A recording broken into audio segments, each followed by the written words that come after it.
Bismillahirrahmanirrahim. Assalamualaikum warahmatullahi wabarakatuh.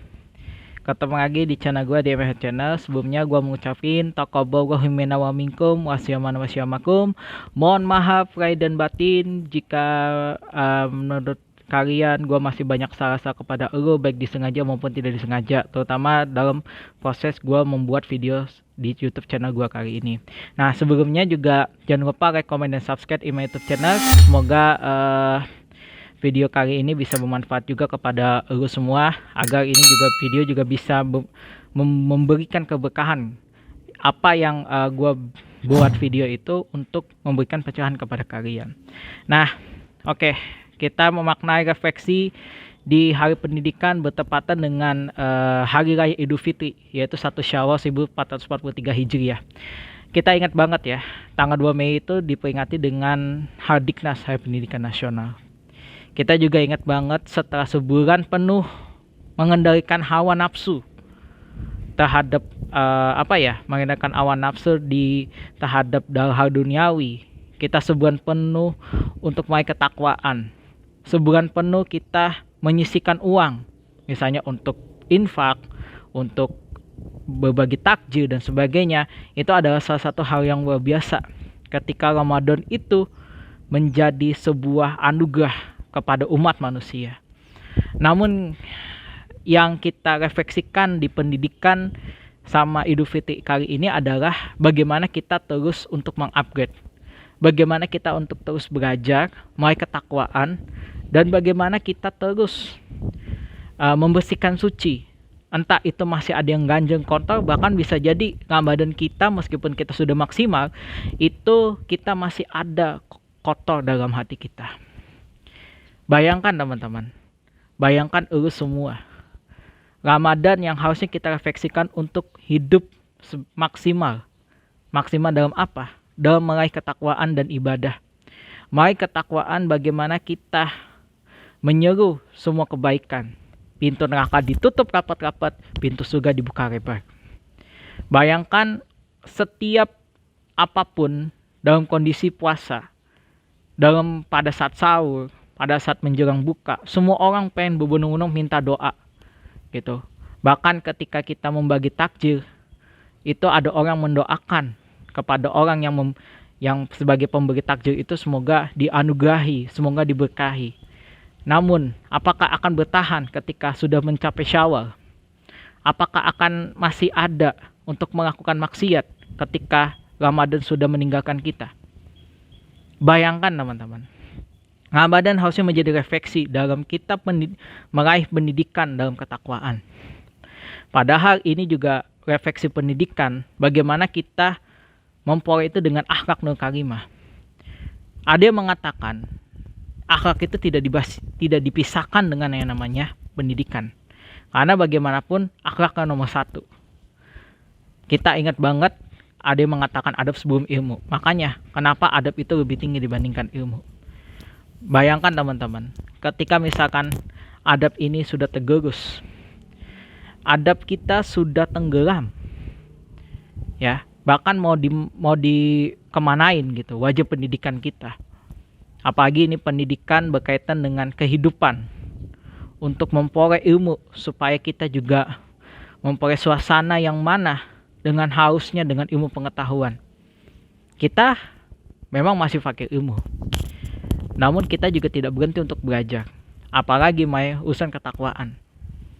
Dari sebulan penuh, apakah kita akan tetap istiqomah? Misalnya saja, kita sholat duha, tahajud, dan sebagainya. Mungkin pengen puasa lagi, it's okay gitu. Karena gue juga pernah ngasain gitu ya. Ketika sudah mencapai Syawal, kadang karena puasa masih nyangkut, kadang gue tuh rasanya ogah gitu. Ogah untuk apa? Ogah untuk makan, ogah untuk minum. Karena kita udah ngasain banget sebulan penuh, ya ngasain banget namanya puasa. Makanya kenapa dalam hadis tuh betul-betul gitu. Dan puasa ditambah 6 hari itu adalah bentuk kesyukuran hamba kepada Allah untuk masih mengasihi keberkahan dalam kehidupan kita. Ditambah 6 hari loh. Dengan pahala puasa berkali lipat, yaitu setahun. Bagaimana dengan Idul Adha? Idul Adha demikian, melakukan puasa Arafah Yaitu pada saat itu sejarahnya adalah bagaimana orang-orang yang lagi haji itu lagi berjalan menuju Arafah, yang mana disunahkan untuk masa Arafah. Jika kita, di antara umat, di antara kita melakukan puasa Arafah, puasanya juga sama setahun. Bayangkan betapa Allah kasih berlimpah, ya, dengan kita terus meraih ketakwaan, dengan terus meraih keberkahan yang tiada putus. Meskipun kita juga masih masa dosa, tapi kita pengen banget kembali kepada Allah. Pengen banget kembali bagaimana kita terus bermunajat. Apapun itu bermunajatnya.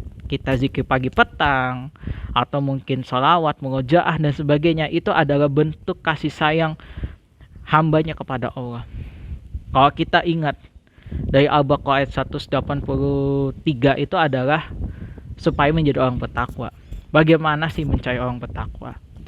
Karena menjadi orang bertakwa itu adalah bagaimana kita tidak berhenti dalam step 1 atau step 2, tapi seterusnya, step by step kita lewatin semuanya. Kalau tidak dilaksanakan, ini yang menjadi kendala. Bahkan masih banyak yang mungkin gitu ya, yang mungkin di bulan Ramadan juga sama seperti di bulan-bulan sebelumnya. Merefleksikan ilmu pengetahuan itu adalah hal yang penting bagi kita semua, terutama masalah tentang pendidikan yang berkaitan dengan keislaman. Tapi itulah, ketika misalkan pendidikan terjumus dengan hal-hal yang pendidikan yang istilahnya kita mengangkat, pendidikan itu adalah mengangkat derajat dari identitas. Tapi ya seperti itu, kadang pendidikan itu digunakan hanya untuk orang-orang yang mana ada sebagai orang berwibawa, ada orang sebagai yang paling berharga gitu, karena memperoleh gelar pendidikan yang tinggi. Namun di situ yang kita menjadi refleksi bahwa pendidikan yang kita, gelar pendidikan itu bukanlah suatu acuan, tapi bagaimana kita juga melihat suatu pendidikan itu adalah mengeksekusi dalam dunia nyata. Bagaimana orang itu bisa bermanfaat. Mungkin bisa jadi gitu, dalam situasi pendidikan yang mungkin tidak memperoleh gelar yang tinggi, tapi bermanfaatnya sangat luar biasa. Dan itu pun sama gitu, merefleksikan ketika bulan Ramadan kita bisa bermanfaat, amal jariahnya berlipat ganda. Itu Masya Allah. Tapi bayangkan ya, ketika bulan Ramadan masih ada aja yang mungkin belum maksimal, mungkin masih sama seperti bulan-bulan sebelumnya. Kalau gue pernah ingat kata Ustadz Umar Mitah, kalau misalkan kalian masih terus membuat kezaliman di bulan Ramadan, mau di bulan apa lagi selain tidak berbuat kezaliman? Lu pengen khusyuk dalam ibadah, pengen khusyuk di hadapan Ka'bah ketika sholat, tapi lu sama aja ketika lu mau sholat di hadapan Ka'bah, lu tetap nggak khusyuk. Bagaimana mau khusyuk selain di tempat Ka'bah itu, di tempat Masjidil Haram atau Masjid Nabawi? Bayangin itu semua teman-teman, bayangin itu semua gitu, bahwa refleksi ini adalah menjadikan kita untuk terus belajar, tidak pernah berhenti, tidak pernah putus. Karena dari Ramadan itu adalah motivasi agar kita bisa terus bertakwa, agar terus bermunajat, meminta ampunan di setiap waktu, meminta derajatnya ditinggikan, meminta keberkahan yang terus melimpah, meminta rezeki yang halal yang terus berlimpah, memperoleh teman-teman yang soleh-soleha yang terus berlimpah, agar kita juga senantiasa istiqomah dalam meraih keberkahan gitu. Kalau gue pernah diskusi ya terkait dengan pendidikan, gini, bagaimana sih ketika yang kemarin ya di Ramadan itu kan ada aksi mahasiswa. Ketika aksi mahasiswa, banyak yang mencemooh bahwa mahasiswa itu istilahnya cuma hanya membuat gaduh saja. Padahal tidak seperti itu kalau kita melihat secara langsung atau mungkin kita rasakan. Bahkan gue pernah diskusi sama orang yang pakar di psikologi, itu memang orang psikologi aja justru banyak belajar dari mahasiswa. Kenapa? Karena di situ pula yang kita belajar itu bukan hanya sekedar kita duduk bangku manis saja, duduk manis di hadapan bangku, duduk manis maksudnya duduk manis di bangku dengan di hadapan papan tulis. Tetapi belajar itu adalah bagaimana kita mengorganize. Misalnya kita punya komunitas, join ke istilahnya join ke misalkan ke wilayah halakoh, kan itu adalah salah satu bentuk kita refleksi buat belajar. Dan kalau kita cuman hanya upgrade yang tadi gue sebutkan, cuman duduk manis di depan papan tulis, bagaimana kita buat mengupgrade dalam selanjutnya, cuman hanya diem di tempat. Padahal sebenarnya ini adalah suatu bentuk kita juga terus belajar. Ya, bagaimana kita mengkaji, bagaimana mereka berdiskusi, dan itu pun literasi dikembangkan. Bagaimana juga kita mempelajari orang-orang dengan kehidupan, dengan watak yang berbeda dari kita. Kalau kita hidup dalam dunia sosial, bayangkan di situ adalah suatu wadah pendidikan, yang mana kita banyak belajar di situ. Namun, ketika mungkin ada hal yang disayangkan, yaitu memang bisa terjadi. Tapi orang bisawab, semoga mereka juga tetap berada di jalan yang benar. Ya, karena sudah mengkaji, gue yakin mereka juga sebagai mereka masih menjadi mahasiswa, itu tidak pernah yang namanya bikin gaduh. Gue masih percaya karena mereka juga sudah berleha-leha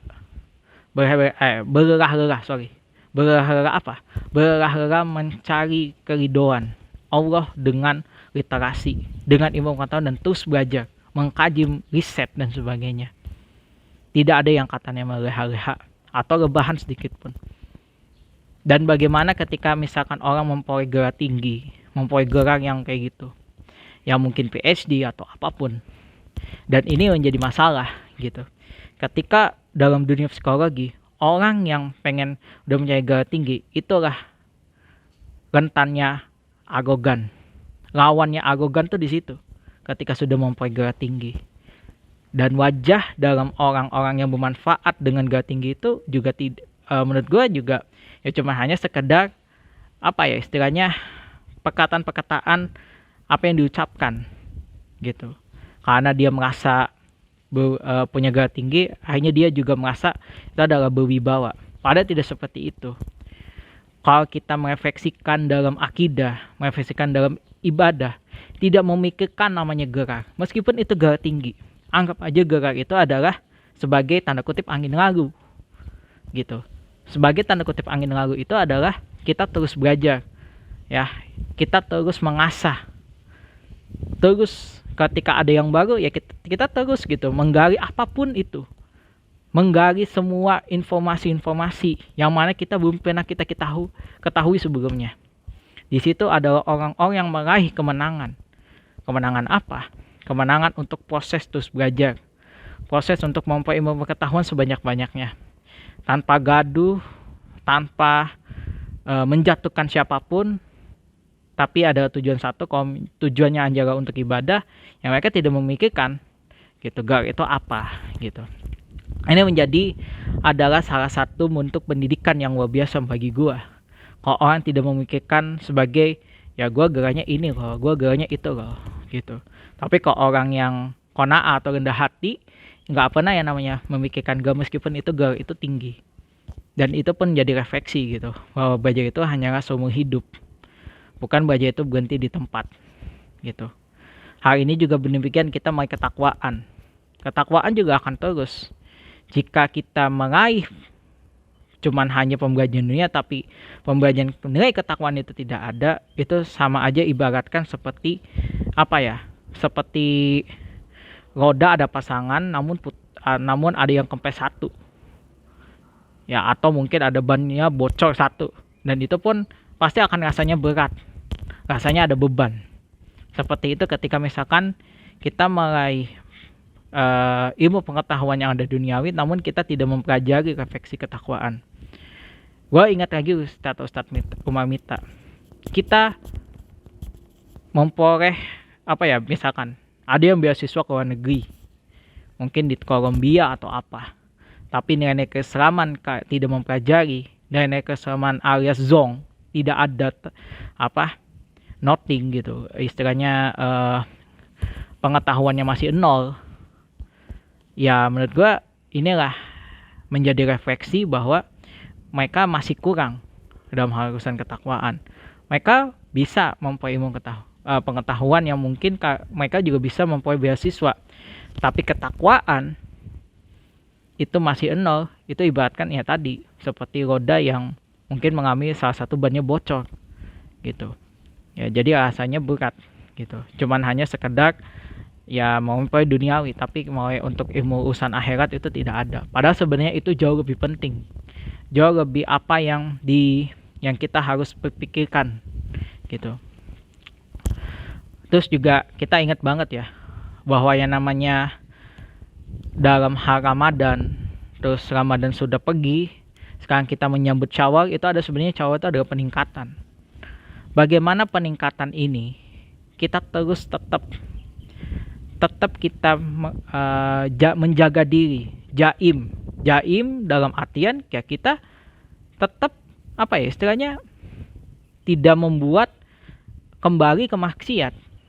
Namun bagaimana dari Ramadan itu kita ada oleh-oleh nih, ada bekal nih supaya kita bisa istiqomah terus ya, supaya kita juga ingin banget rasakannya ketakwaan, nikmatnya takwa tuh kayak apa gitu. Ya itu yang terjadi di bulan Ramadan gitu ya, karena kita ngerasakan banget kan Ramadan tuh euforianya bukan euforia tahunan, tapi euforianya bagaimana kita merasakan ketenangan jiwa yang menjadi refleksi untuk terus mengupgrade.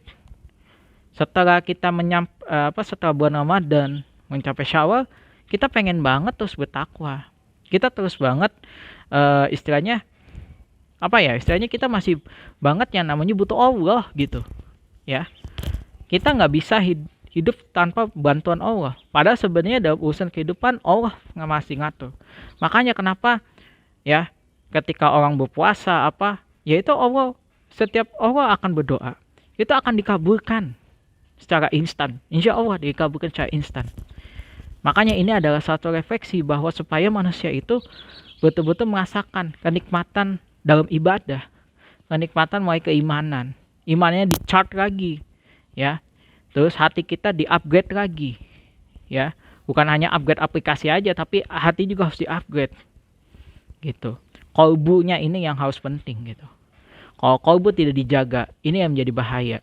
Gue pernah mempelajari ketika itu istilahnya dari salah satu dokter ya, bahwa ternyata penyakit itu muncul ternyata bukan hanya sekedar dari fisik aja, namun ternyata penyakit itu berasal dari non fisik. Itu kenapa semuanya?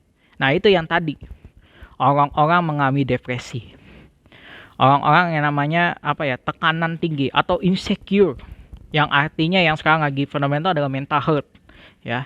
Mental health ini yang sangat terganggu, itu yang membuat mereka terjadi munculnya penyakit, akhirnya terjadi jatuh sakit, dan itu yang menjadi problematika juga gitu. Padahal ini penting gitu. Pentingnya apa? Penting kita dalam mengatur urusan mental health, pentingnya mengatur kita dalam psikis kita adalah supaya kita juga terhindar dari namanya penyakit. Ternyata memang bisa sembuh itu jika psikis kita atau mental health kita dalam kalbu kita itu bisa stabil. Makanya ketika kita pengen terus pengen terhindar dari penyakit, maka mental health itu harus diperbaiki. Itu penting juga sebenarnya, penting banget gitu. Dan bagaimana kita refleksikan juga gitu, Al-Quran itu adalah sebagai self healing terbaik ya, self healing terbaik untuk kita terus mempertaburi. Bahkan juga ketika kita hanya sekedar baca, apalagi kita pengen banget kepo masalah tentang isi Al-Quran, itu adalah self healing kita, supaya kita juga terus mempelajari apa isi Al-Quran yang menjadi refleksi hidup kita. Dan itu pun kita memaknai yang namanya belajar dalam mulai ketakwaan. Dan apalagi ya, ini yang menjadi fenomena sekarang ya gitu ya, mental health ya. Karena mental health tuh menurut gue ini adalah salah satu yang membuat kita itu sensitif banget Sensitif apa? Sensitif yang kita khawatir mengalami gangguan ini itu, ya artinya juga terpengaruh juga dalam kehidupan kita. Terpengaruh dalam apa ya? Terpengaruh dalam kehidupan kita, yang artinya ini menjadi ketidakseimbangan dalam tubuh itu akan semakin terlihat gitu. Makanya gitu, penyakit-penyakit mood bisa mudah muncul. Misalnya kanker aja, itu karena dari sistem mental health-nya yang tidak teratur. Makanya ini penting banget ya. Menjaga mental health juga, itu juga kita juga bisa dengan mengobatinya dengan saving, yaitu Al-Quran, dan juga kita senantiasa istiqomah untuk berzikir. Senantiasa kita untuk belajar, terutama kita belajar dalam keislaman. Senantiasa juga kita terus butuh Allah setiap saat. Bayangkan teman-teman, ketika misalkan manusia menjauhi kita, mau siapa lagi selain Allah gitu. Karena kita cuman hanya berharap manusia juga cuman hanya sekedar kayak gini aja. Lu pengen berharap manusia, misalkan lu bisa kerjain ini, lu ngerjain apa, misalkan teman lu bisa ngerjain dalam suatu saat, tiba-tiba nggak sesuai target apa rencana lu, yang akhirnya kecewa berat dong gitu. Tapi coba kalau lu berharap sama Allah, boleh sih, kita juga sah-sah saja manusia sebagai manusia, tapi kita juga tidak boleh terlalu berharap manusia. Yang satu hanya cuman percaya Allah. Makanya bisa jadi teman lu yang sudah dekat itu juga suatu saat juga akan menjauh. Ya, makanya Allah butuh kita pasti butuh Allah. Bukan Allah yang butuh kita, tapi kita yang butuh Allah. Ya, kita yang butuh Allah. Rasakan dalam kenikmatan ibadah itu seperti apa. Makanya kan kemarin 10 hari terakhir ya harusnya kita maksimalkan. Bukannya 10 hari terakhir kita pengen cepat-cepat kebaran, cepat-cepat beli baju dan sebagainya. Ya, dan apalagi sekarang namanya redemption, balas dendam. Makan segala macam yang akhirnya udah over banget. Gitu. Padahal sebenarnya Ramadan juga mengajarkan kita untuk belajar hidup minimalis. Bayangkan teman-teman, ketika Ramadan itu sampah-sampah muncul 20% lebih banyak dibandingkan sampah-sampah di bulan sebelum Ramadan. Apalagi sampah juga numpuk dalam tubuh kita, dan itu pun juga rentan dalam penyakit ketika sampah masih dia membisu di dalam tubuh kita. Itu juga nyampah sebenarnya gitu. Padahal sebenarnya Ramadan itu mengajarkan hidup minimalis supaya ibadah juga maksimalis. Ya, Rasul saja ketika bulan Ramadan sahur buka cuman hanya sekedar minum air putih dan kurma. Kenapa kurma? Kurma kan mengandung gula atau glukosa ya. Dan glukosa itu sebagai penghasil energi. Supaya apa? Supaya tubuhnya tetap kuat, tetap stamina prima dan sebagainya. Itu kalau Rasulullah diajarkan. Ya. Nggak pernah yang mungkin Rasulullah makan berlebihan kayak nanti over apa sebagai ya istilahnya sekarang bahasanya redemption. Padahal sebenarnya nggak perlu. Kita makan biasa aja gitu. Nggak usah makan yang terlalu berlebihan gitu. Sebenarnya gini, gue juga sempat ngasain gitu. Ketika makan habis tarawih tuh sahur tuh masih nyangkut. Makanya gue coba refleksikan ketika itu habis tarawih gue nggak makan. Gitu. Kalau gue makan habis tarawih itu juga cuma makan kecil-kecilan aja. Dan itu juga gue nggak setiap saat gitu. Padahal sebenarnya ini ada salah satu pembelajaran supaya Ramadan hidup minimalis. Saat kita syawal juga kita juga bisa hidup minimalis gitu. Jangan sampai kita redemption, balas dendam dengan ya hal-hal duniawi kayak gitu. Apalagi lu juga bermegah-megah dengan baju baru. Itu menurut gue itu juga salah besar. Memang sih bilang kalau misalkan Rasul tuh sunnah kan gitu, kita ada baju baru, iya memang sunnah. Tapi kalau misalkan berlebihan juga kan nggak boleh, kan tetap aja percuma. Apalagi uangnya habis, ya. Terus kan uangnya tinggal sedikit, kita maksa beli ini, padahal belum yang lain. Apalagi manan pokok beras buat ketupat gimana? Kan itu kan bayangin gitu, ya. Makanya kan jadikan Ramadan ini refleksi untuk terus belajar. Dan jadikan Syawal ini adalah terus kita meningkatkan ketakwaan agar kita juga meraih keberkahan sepanjang hidup kita. Oke, sekian dari video gua ya. Jangan lupa like, comment, dan subscribe in my YouTube channel. Semoga ini video ini bermanfaat, dan mohon maaf juga barangkali perkataan-perkataan gua yang tadi yang sama gua katakan tadi itu adalah banyak kesalahan-kesalahan kata karena gua juga manusia jauh dari kata sempurna. Ya, sekali lagi taqabbalallahu minna wa minkum wasyamakum. Mohon maaf lahir dan batin. Wassalamualaikum warahmatullahi wabarakatuh.